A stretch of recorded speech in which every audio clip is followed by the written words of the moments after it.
Olá, pessoal! Estamos aqui, graças a Deus, para mais uma aula do projeto Cristão Concurseiro. Nosso versículo de hoje, porque para Deus nada é impossível, pessoal. Esse versículo é muito forte, né? Deus nada é impossível. E é isso mesmo, pessoal. Se a gente confiar em Deus, para Ele nada é impossível. A gente tem que só confiar em Deus, deixar toda e qualquer idolatria de lado, toda e qualquer cobiça, que para Deus nada é impossível. Esse versículo está lá em Lucas 1,37. Ele fala que para Deus, sim, nada é impossível. A gente tudo consegue nele, né, pessoal? Só que também não adianta nada a gente só entregar nas mãos de Deus e não fazer a nossa parte. A gente tem que fazer a nossa parte. Qual que é a nossa parte? Estudar, nos preparar da melhor maneira possível, para quando chegar, consagrar a Deus. Quando chegar a hora certa, Deus vai nos honrar. Tá bom, pessoal? Então vamos lá começar a nossa aula hoje. Uma aula que é da minha área, área de TI, conhecimentos de bancos de dados, pessoal. Então hoje nós vamos falar um pouquinho dos bancos de dados, o SGBD, que é o sistema de gerenciamento, quais são os conceitos, características e modelagem. Tá, pessoal? É uma aula um pouco extensa, mas vamos lá. O que é um banco de dados, pessoal? Vocês sabem o que é um banco de dados? O banco de dados é uma coleção de dados relacionados. Ele nada mais é do que um depósito, pessoal, onde todos os dados ficam ali armazenados e relacionados. Qual que é a principal característica de um banco de dados, pessoal? Bom, pessoal, eles têm representação do mundo real. O que é a representação do mundo real? É como se fosse um mini-mundo, um universo ali, tá? Por exemplo, a parte de um ambiente de escola, a gente teria representado ali os alunos, os professores, as disciplinas. Tá? Só que ele tem que ter meio significado inerente, pessoal. Tá? Isso é uma característica que decorre da primeira. Porque a coleção de dados, se ela representa um aspecto do mundo real, ela traz em si um significado implícito dessas estruturas. Essa propriedade diz que um conjunto de dados aleatório não é um banco de dados. Se eu tiver um conjunto aleatório de dados, não é. Então o que tem? Alunos, o teu conjunto de dados de alunos. Professores, o teu conjunto de dados de professores. Tá? E ele precisa ter um propósito específico, uma razão de existir. Você tem um conjunto de dados potenciais usuários e aplicação que vai utilizá-lo. Senão, não tem o porquê existir um banco de dados. Tá? São as características de um banco de dados, pessoal. E nós temos lá as abordagens de dados. Antigamente, pessoal, a abordagem tradicional de dados era através de arquivos. Ele processava os arquivos lá, o arquivo 1, o arquivo 2, o arquivo 3, ficava tudo separado. Então, e ele ficava separado por algum caractere, por exemplo, tipo vírgula, né? Esses arquivos a gente pode comparar com uma planilha de Excel, um CSV, um TXT. E era uma maneira muito sistemática de organização. Tá? Porque os dados ele torna facilmente compreensíveis. A gente se compreende ali. Ó. Na primeira linha tem um registro da população, da escola, na segunda tem outro. Só que o computador ele lê uma quebra de linha. Chega na linha ele quebra, vai para a próxima. Chega na linha ele quebra, vai para a próxima. E aí cada atributo está separado por uma vírgula, né? Só que a abordagem de processamento de arquivos, pessoal, ela é muito simples. Ele pode ser aberto em qualquer editor de texto, qualquer planilha, né? Só que ele tem muitas limitações, dificuldades para algumas aplicações. Por quê? Porque, veja bem, ó, tem dados muito redundantes, né, pessoal? Até a gente tem aqui, ó, Pernambuco, ó, tem vários estados de Pernambuco. Se tiver aluno em duas escolas, professores, por exemplo, em duas escolas, vai estar duas linhas repetidas, né? Ela é uma maneira bidimensional, só linhas e colunas. Ela é estática. ele é muito engessado os dados, entendeu? Sempre segue o mesmo padrão lá, o estado, que é a unidade federativa, né, que é a sigla UF, o código, município, população, escola. Então é difícil fazer qualquer análise num arquivo desse, né, pessoal? Então é difícil fazer uma análise num arquivo desse, né? Então, o que veio? Aí veio as características para a gente abordar esse banco de dados. Então, um banco de dados ele precisa ter uma natureza autodescritiva. Um banco de dados ele não armazena somente o dado, ele armazena a maneira separada da definição, da estrutura desse banco de dados. As informações dessa estrutura, a gente chama ela de metadados, ou seja, dados a respeito dos dados. É um pouco complicado de entender, mas ele é fácil. Por exemplo, o dado nome. Qual que é um dado desse dado nome? Esse dado nome é um dado texto, entendeu? Então seria a classificação. A metadado é o catálogo, a estrutura, tá? Então, o que nós temos nesse metadado, nesse catálogo? Nós temos o tipo de dado de cada um, se é número, se é inteiro, se é texto, formato de armazenamento, quantidade de caracteres, tamanho e outras restrições às suas características. Através disso, a gente constrói o esqueleto do banco de dados.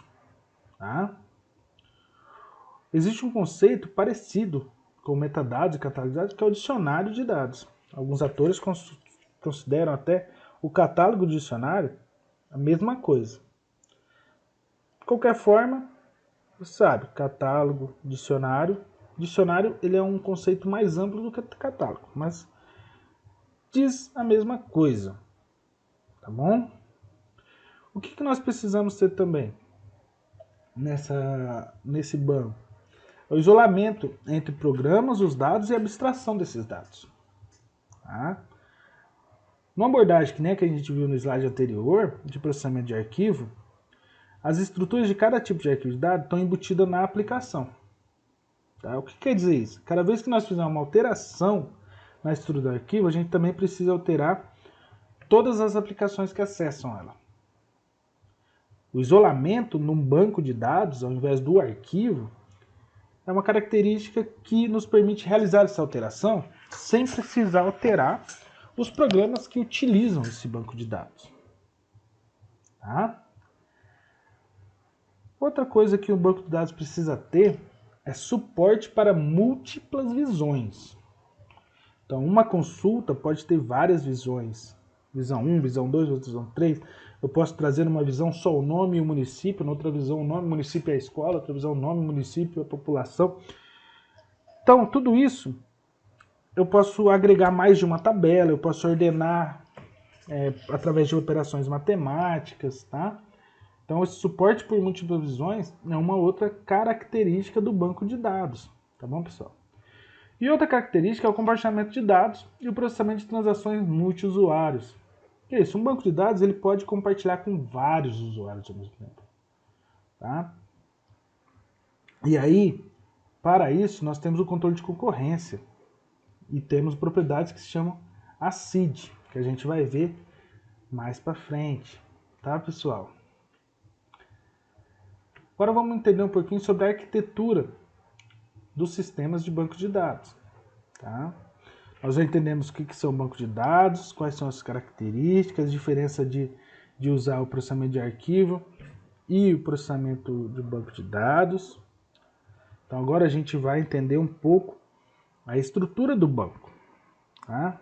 Então, nós temos os usuários, os programas, o sistema gerenciador, os dados e os metadados. No topo, primeiro de tudo, nós temos os usuários.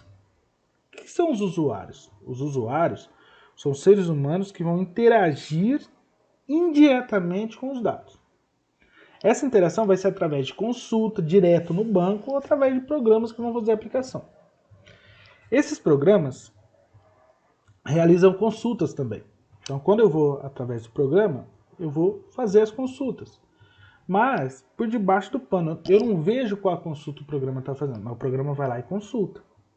Isso facilita a vida do usuário, que não tem o conhecimento técnico ou acesso direto ao sistema gerenciador, né? Os programas ou aplicações é qualquer programa de computador voltado para um determinado propósito. Tá? Exemplo, programa do banco, programa de escola, programa de faturamento. Tá? Dentro do sistema então os usuários, através dos programas, consultam no SGBD. Dentro do SGBD nós temos os dados e os metadados. Os dados ficam armazenados propriamente no catálogo. Na vida real, um SGBD tem a capacidade para conter diversos bancos de dados em um mesmo sistema. Tá? Imagina assim, essa caixinha dados como sendo um ou mais bancos de dados. E essa caixinha metadados são os atributos desses dados. Tá? SGBD, pessoal. SGBD são sistemas que gerenciam. Então nós temos como exemplo aqui o MySQL, o Oracle, o SQL Server, o MongoDB e assim vai. Tá? Esses SGBD, eles permitem definir, construir, manipular e compartilhar o banco de dados. Eles contam com umas funcionalidades. Né?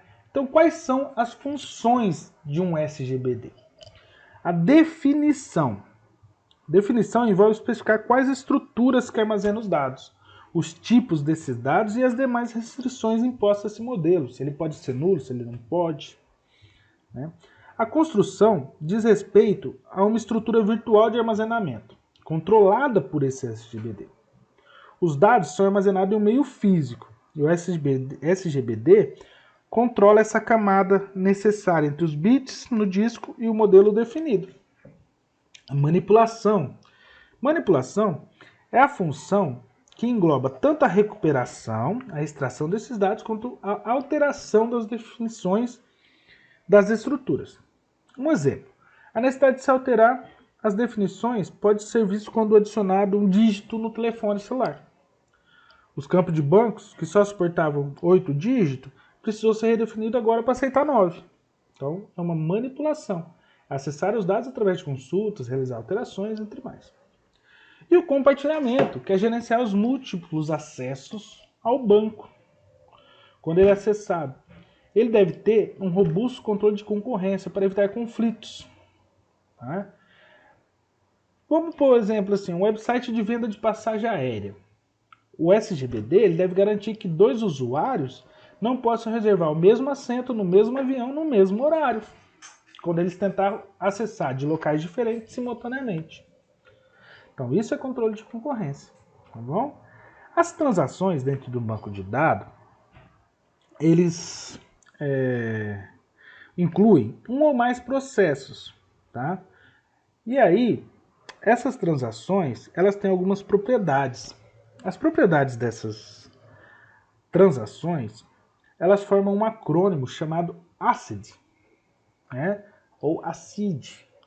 O que significa? O A quer dizer a atomicidade desse dado. Tá? O que é atomicidade, gente? Um átomo, ele é indivisível. Portanto, a transação também não pode ser divisível. Uma transação faz diversas operações sobre o banco, mas se durante a execução uma dessas operações falhar, então o que já havia sido deve ser revertido. Então, resumindo, o que a atomicidade diz? É a propriedade da transação que, se ela não for feita do começo ao fim, não existe produto intermediário. Ela volta ao início. Se a transação não for finalizada, ela volta ao início. Não produz efeitos. Tá? Consistência. A consistência deve levar o banco de dados de um estado consistente a outro estado consistente. Tá? O que quer dizer isso? Quer dizer que as alterações produzidas pelas transações não podem produzir efeitos que violem as restrições definidas. Imagina, por exemplo, que foi definido que um CPF único para cada pessoa. Dessa forma, respeita a propriedade de consistência, nenhuma transação pode criar uma pessoa que já exista com o CPF cadastrado. Isolamento. Em um banco de dados multiusuário, é comum que haja várias transações tentando acessar o mesmo registro ao mesmo tempo, seja para ler, seja para alterar. Como essas transações requerem um tempo para ser processado, não é a real time, mesmo casos onde esse intervalo é curto, existe a necessidade de adotar um conjunto de técnicas para preservar esse resultado desejado. Imagina, por exemplo, duas transações em um determinado estabelecimento comercial, onde uma transação aumenta R$10 um produto e a outra transação dá um desconto de R$10. Se executarmos uma depois da outra, podemos ter, por exemplo, a T1 depois a T2. A primeira transação de aumentar o produto, então o produto de 110 vai receber o desconto de 10% e vai passar a custar 99. Só que se eu pôr antes, o produto recebe o desconto de 10% e passa a custar 90, e depois recebe o aumento de R$10 e passa a custar 100. Deu para entender? R$1 de diferença. Temos duas possibilidades diferentes. Essas seriam as nossas alternativas de resultado correto. Tá? Então, pessoal, a propriedade de isolamento utiliza o sistema de controle de concorrência para gerenciar múltiplas transações simultâneas. E o último, o D do OACID, é a durabilidade. Essa é muito simples, é muito fácil. As alterações devem persistir, devem ficar no banco de dados. Uma vez que ela foi finalizada, ela não pode sofrer algum tipo de falha. Ela tem que permanecer gravada. Bem legal, né, pessoal? E o que é o SBD? O SBD é o Sistema de Banco de Dados. Ele é um conceito que envolve toda a cadeia da estrutura. Né? Então, o SBD envolve o SGBD, o dados e o metadados. Ele envolve todo esse conjunto. Tá? Você pode considerar que os elementos estão envolvidos direto ou indiretamente. Tá bom, pessoal? Então, SBD é do SGBD para frente e SGBD é todo o sistema. Tá? Modelagem de banco de dados. O que é modelagem de banco de dados, pessoal? A modelagem diz respeito ao projeto do banco. Tá? A gente formaliza umas noções necessárias para a concepção desse banco, fornecendo um guia para essa implementação. Tá? Nós temos 3 categorias que facilitam. Elas obedecem um fluxo que vai da definição mais abstrata até aquele modelo mais concreto. Tá bom, pessoal? Então, as 3 ela tem a mais abstrata e o mais concreto. Quando estamos falando de um alto grau de abstração, nós queremos dizer que o conceito está próximo do usuário, do ambiente de negócio, não considerando as especificidades da tecnologia. Tá? Então, vamos lá. Nós temos o modelo conceitual, que é o mais abstrato de todos, tá? Tem o maior nível de abstração. Nós temos uma modelagem lógica e nós temos uma modelagem física, que a física é a mais concreta. Vamos ver passo a passo cada um. Tá? Na nossa modelagem conceitual, que é o primeiro modelo, ele é o nível mais alto de abstração. Ele é o mais próximo da visão que o usuário vê. Tá? O objetivo é criar uma representação dos aspectos do mundo real, do que se deseja armazenar nesse banco. Tá bom? Então, a ideia é só representar esse mini-mundo. Olha o exemplo que nós demos. Ó. Eu vou ter categoria, produto, pedidos, clientes, carrinhos e usuários e os itens do pedido. Tá? Essa etapa, ela independe de hardware ou software, tá? Depende do que se eu vou criar em SQL Server, se eu vou criar em MongoDB, se eu vou criar em Oracle. Não depende de nada. Ele serve só para diferenciar, tá bom? É possível realizar alterações nos modelos sem... depois a gente vai ver isso mais para frente. Bom, o esquema conceitual, que é esse que nós estamos vendo, ele é elaborado através de um diagrama, que esse diagrama chama ER, Entidade e Relacionamento. Fala mais a respeito dele mais para frente, mas não esqueça que o modelo conceitual pode estar representado na forma de texto ou na forma de diagrama, como que a gente viu aqui, nesse diagrama, né? Esse diagrama indica as entidades, né, as representações dos objetos do nosso ambiente. Essas entidades são representadas por esses retângulos aí. Tá? Nós vamos ver que no entidade e relacionamento a gente vai ter outros casos, como atributos, relacionamentos. No caso, os relacionamentos aqui está ligado pela seta, nessa representação que nós fizemos. Tá? Vamos ver nossos outros modelos, depois a gente retorna no modelo conceitual. O modelo lógico, ele é derivado do modelo conceitual. Tá? Só que ele já inclui algumas características do modelo do SGBD, ou do modelo de dados que vai ser utilizado. Ele começa a agregar algumas informações importantes para uma futura implementação. Dessa maneira, o modelo lógico vai depender do modelo de dados, mas independe do SGBD. Tá? Por exemplo, o SGBD relacionais armazena dados em tabelas. Assim, o modelo lógico a este modelo já contraria uma representação dessas tabelas, as ligações entre elas, os atributos, as chaves e demais compõem o modelo relacional. Então, pessoal, aqui nós temos uma representação desse modelo lógico. Então, nós já temos aí em tabelas a categoria, os atributos, quais são as chaves primárias, né? E já tem umas regras bem definidas. Tá? E aí o último é o nosso modelo físico. Tá bom? No nosso modelo físico, ele já diz respeito à implementação propriamente dita. Nessa etapa, serão levadas em consideração as particularidades do sistema de armazenamento, o endereçamento, a alocação física, conceitos técnicos. Tá? São definidas as sequências do comando que irão criar as tabelas, as estruturas, as ligações para obtermos os bancos. Só para você ter uma ideia de como essa linguagem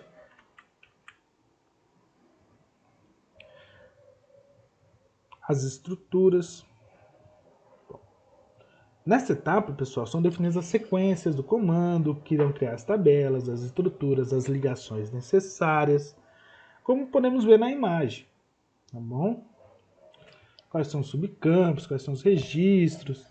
Então é fácil perceber que essa modelagem vai depender já do SGBD que a gente escolher e das estruturas de armazenamento utilizado. Dessa maneira, também consideramos que o modelo físico, que é esse que nós estamos vendo, ele tem um menor grau de abstração, porque ele já tem um modelo mais concreto. Tá bom? Então, qual que é a independência desses dados? Tá? Fechando o raciocínio que a gente vai vendo, as camadas de modelagem, ela tem uma crescente de abstração. Tá? Ou seja, de cima para baixo, do modelo conceitual para a física, ela decresce. Então, o modelo conceitual é o maior grau de abstração e o modelagem física é o menor grau de abstração. Essa independência que existe entre eles refere à capacidade, por exemplo, de alterar o modelo lógico sem precisar ter alterado o modelo conceitual, ou alterar o físico sem alterar o lógico. Devido a essa independência, o modelo conceitual pode derivar diferentes modelos lógicos a partir de um modelo conceitual e a partir dele compatíveis com diferentes modelos. A independência lógica é essa que a gente acabou de falar. A independência física segue o mesmo raciocínio. A gente pode estar fazendo uma mudança no modelo conceitual sem fazer a mudança no modelo físico. Tá? Nós podemos realizar alterações no modelo físico sem precisar alterar o modelo nos outros. Às vezes, é até necessário estratégia para melhorar a performance do SGBD, fazer um particionamento das tabelas na modelagem física. Esse tipo de modificação não implica nas outras camadas. Tá bom, pessoal? Então vamos para o nosso próximo tópico aqui, que é o modelo entidade relacionamento. É o MER que a gente estava falando. Normalmente, quando a gente vai fazer uma modelagem conceitual, a gente usa o MER, tá? O MER, que é o modelo R, entidade de relacionamento, foi criado lá em 1970 e até hoje ele é usado, tá? O diagrama R representa as gráficas, ele tem representações gráficas e descreve aspectos do mundo real em estruturas. As estruturas se dividem em entidades e relacionamento. Vamos ver a imagem a seguir, tá? Olha. Pessoal, o modelo de entidade de relacionamento, MER, é um modelo que foi criado lá em 70 e é usado até hoje, tá? Ele se divide em entidades, relacionamentos e atributos. Vamos dar uma olhada na imagem. Está na tela de vocês aí. Você consegue identificar cada um desses pontos? Tá? Então vamos lá, eu vou explicar para vocês.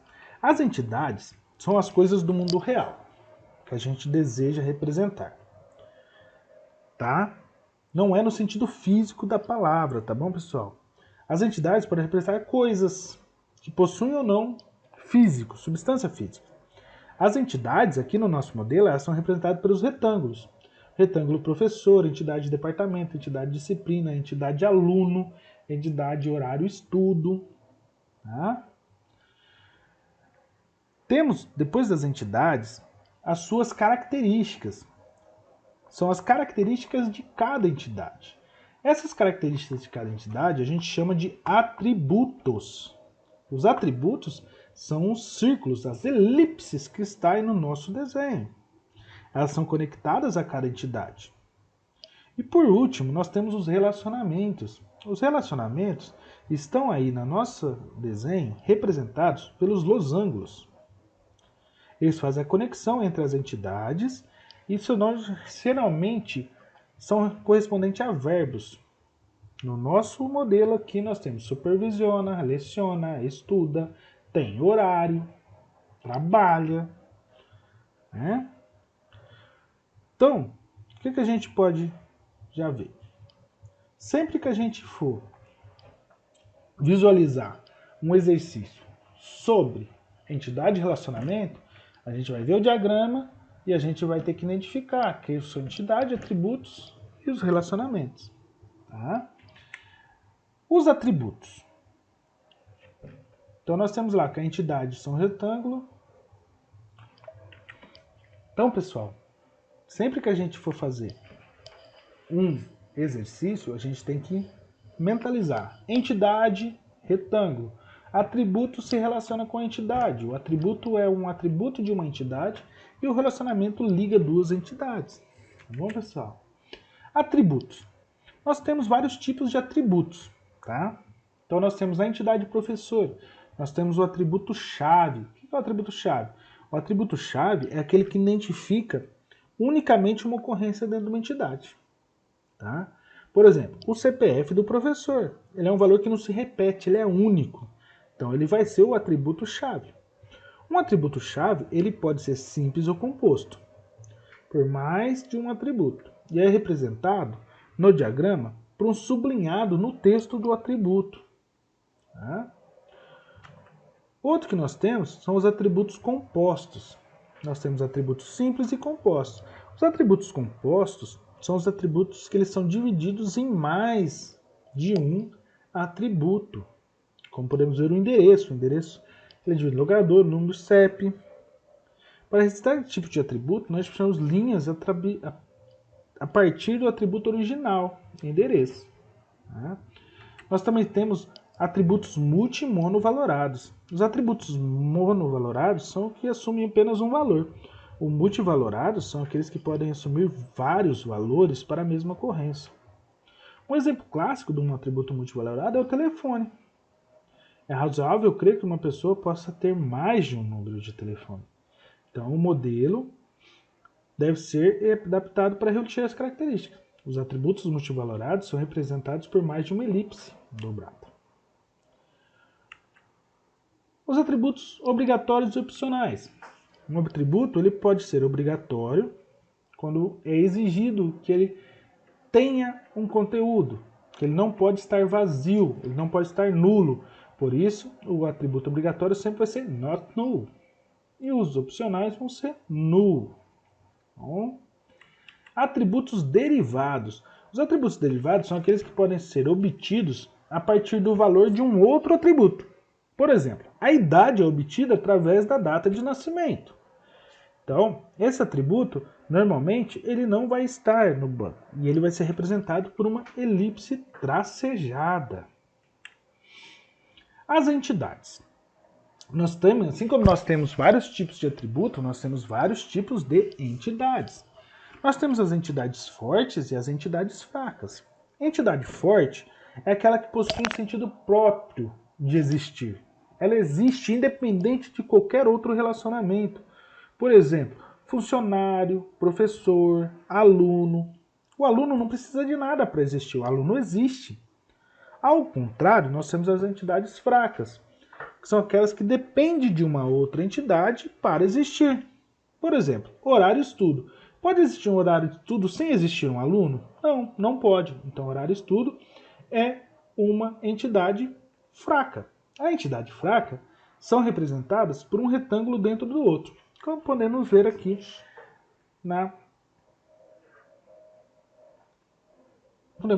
no nosso diagrama, tá?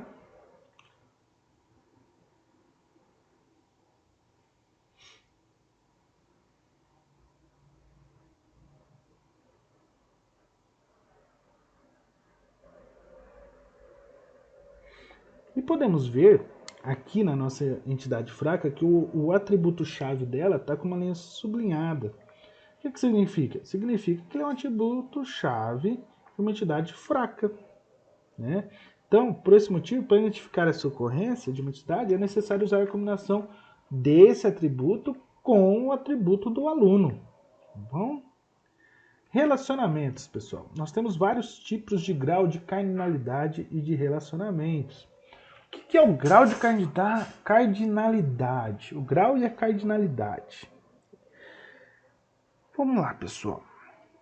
A cardinalidade indica a quantidade máxima de que uma ocorrência possa ocorrer estando associada a outra ocorrência.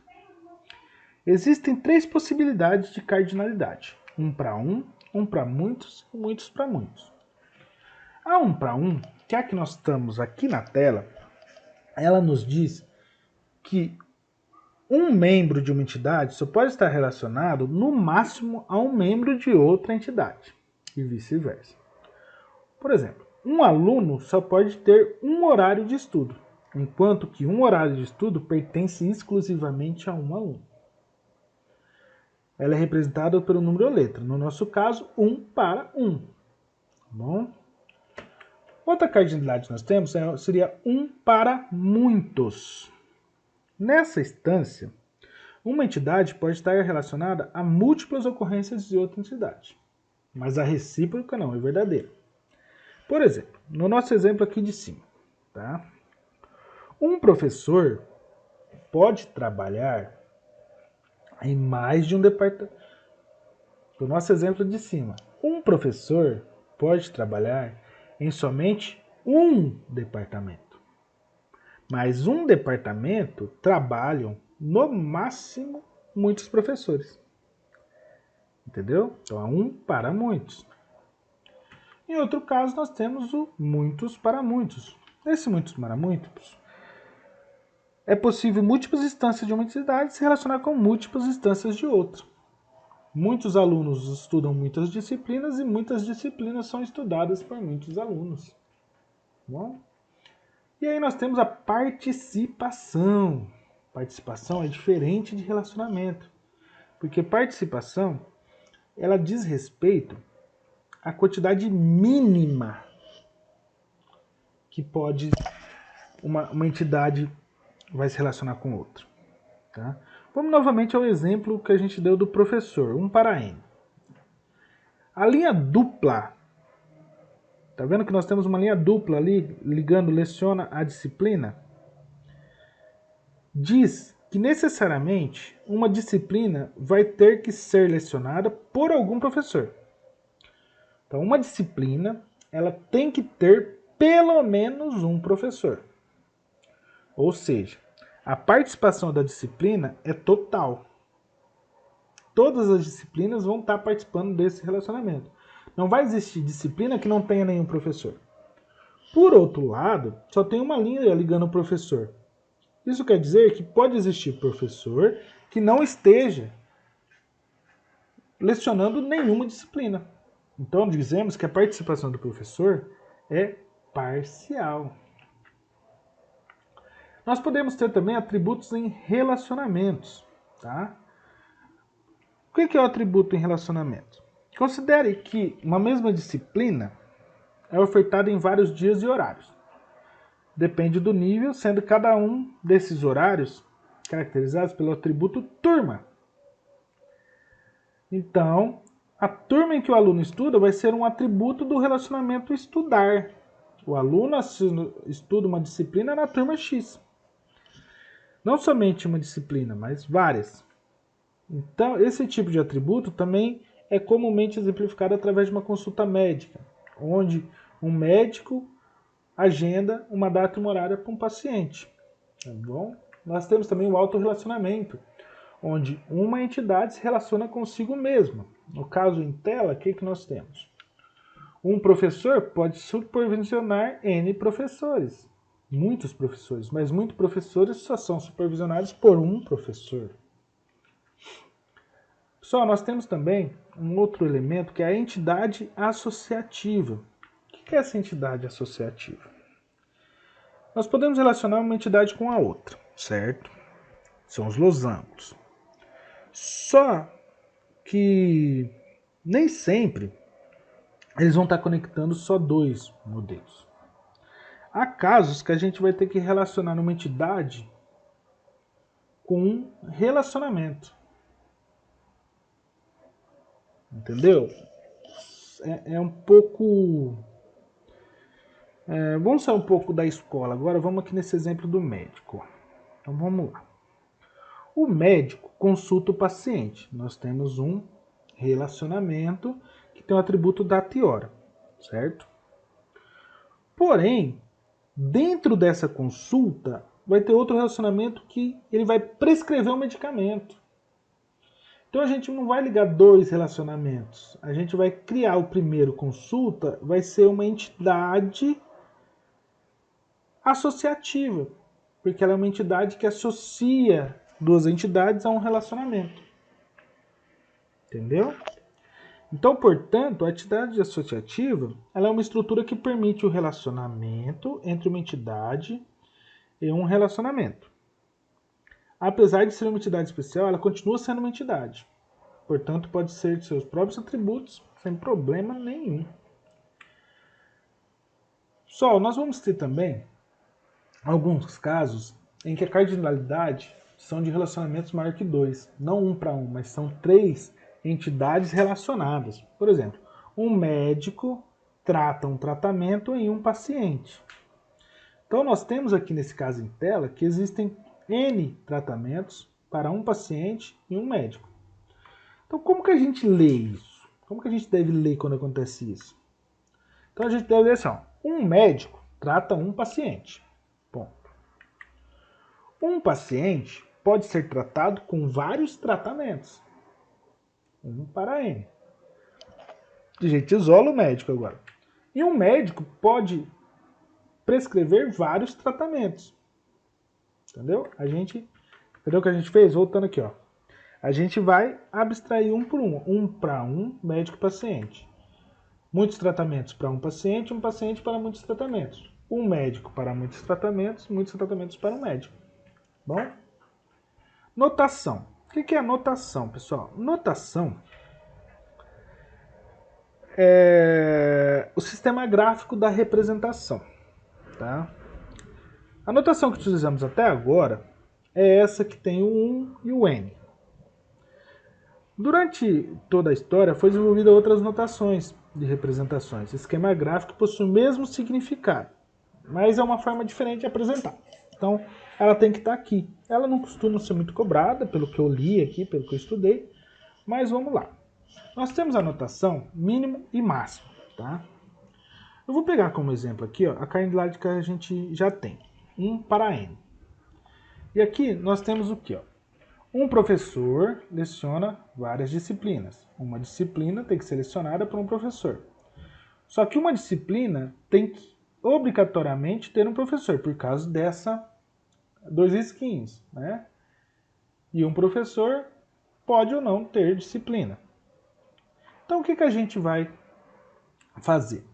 Na notação máxima, mínima e máxima, a gente tira esses 2 risquinhos e passa para a notação, para o escritinho ali entre parênteses. Então o que a gente lê aqui? Ó?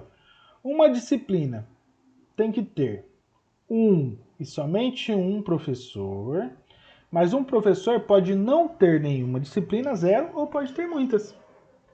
Viu? Fica até mais fácil para ler e identificar nessa notação. Tá? Outro tipo de notação que nós temos é a notação pé de galinha. Tá? A notação pé de galinha, ela vai... Por exemplo, na notação pé de galinha, nós temos as entidades. As entidades são relacionadas por caixas, tá? São nomeadas com o nome do atributo listado anterior. Então nós temos a entidade aluno, que tem CPF, nome e endereço. A chave primária, ela pode ser aqui listada pelo asterisco, ou ela pode estar separada por um risquinho dos demais, tá bem, pessoal? E aí, nessa notação pé de galinha, as entidades são dessa forma. Porém, os atributos, os relacionamentos, a participação é de outra forma. Então, o que nós temos? Ó, a bolinha com risquinho, ela significa mínimo 1, mínimo 0, máximo 1. 2 risquinhos, é 1 para 1, mínimo 1, máximo 1. A bolinha com 3 risquinhos, mínimo 0, máximo muitos. Risquinho e 3 pezinhos de galinha. É o pezinho de galinha, ó. Risquinho, 3 risquinhos. 1 para n. Máximo, mínimo. Tá? Por exemplo, nós temos mais distante da entidade de participação, mais distante das entidades é a participação. Então, o professor pode ter 0 ou muitas disciplinas. Então, a bolinha e o pezinho de galinha. Só que a disciplina só pode ter 1 e 1 professor, mínimo 1, máximo 1. O máximo próximo da cardinalidade. Tá bom, pessoal? Então, mais aqui um pouquinho para a gente ver. Ó. Como exemplo anterior, 1 para 1, 0 para 1. Como é que fica? 2 risquinhos e do outro lado, bolinha, pezinho de galinha. Tá bom? Então, vamos continuar, pessoal. Agora nós vamos...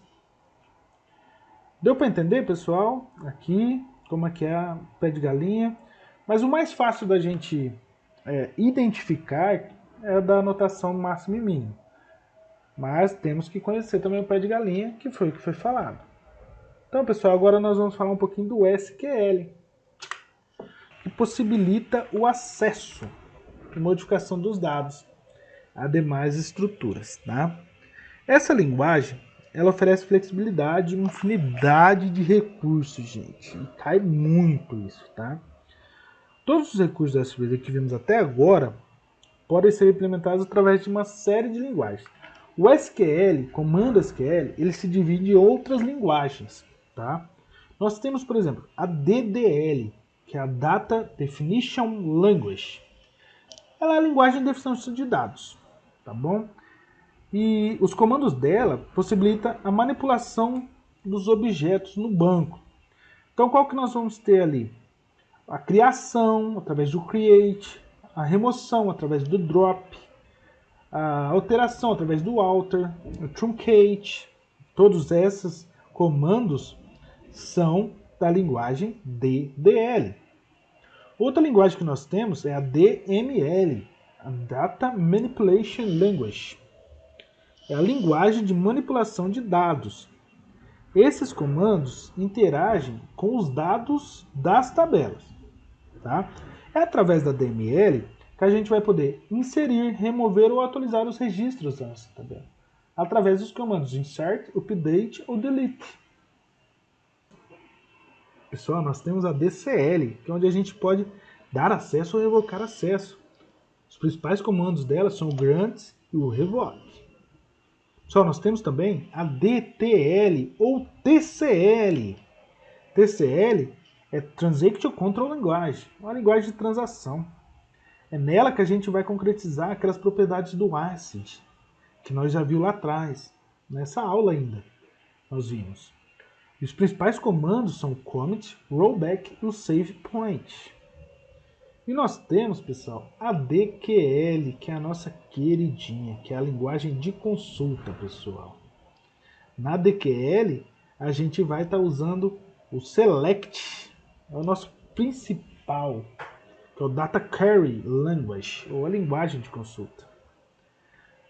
Bom, pessoal, agora a gente vai lá no direção, concursos, a gente seleciona a disciplina de banco de dados, e aí a gente vai conceitos básicos dos bancos de dados, né? Vamos ver o que mais nós temos aqui. A gente viu modelagem, vamos ver se a gente acha modelagem aqui. A modelagem de dados, né, que a gente viu.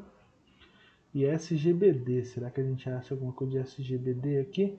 SGBD, muito bem. Pessoal, foram isso que a gente viu. Então vamos filtrar aqui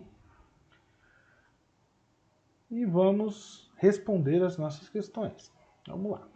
No sistema gerenciador de banco de dados, as restrições de integridade são utilizadas para limitar a quantidade de acessos? Não. Controlar os formatos de entrada? Não. Conservar as proteger contra dados acidentais em bancos? Proteger. Restrições de integridade. Proteger, né, pessoal? Vamos para a próxima aqui.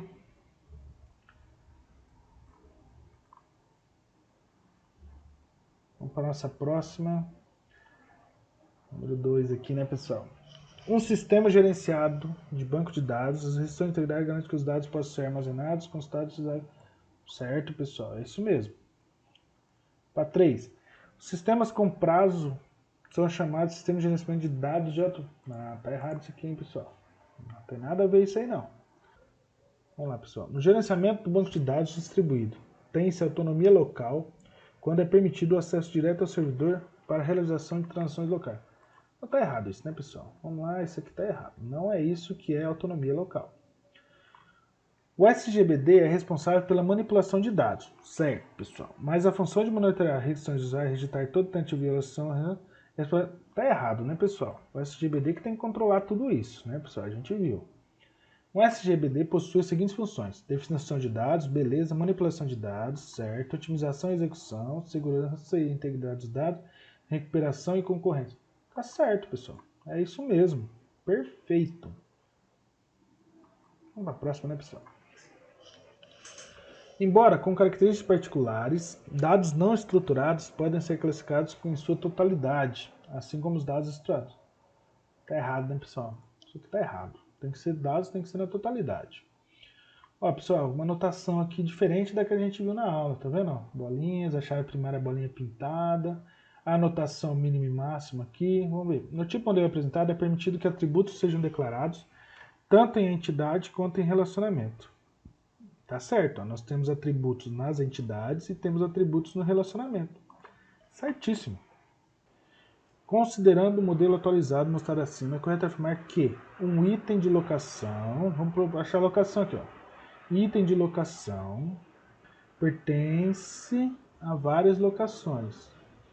Uma locação pode ter vários itens só pode ter uma locação. E um item contém um veículo.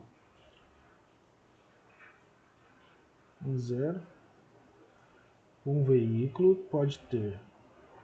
Mas uma locação só pode ter um veículo. Tá errado, pessoal. Bom, pessoal, por hoje é isso, tá? Espero que vocês tenham gostado, espero que tenham aproveitado essa aula, que tenha sido esclarecedora. Até a próxima. Fica com Deus, pessoal.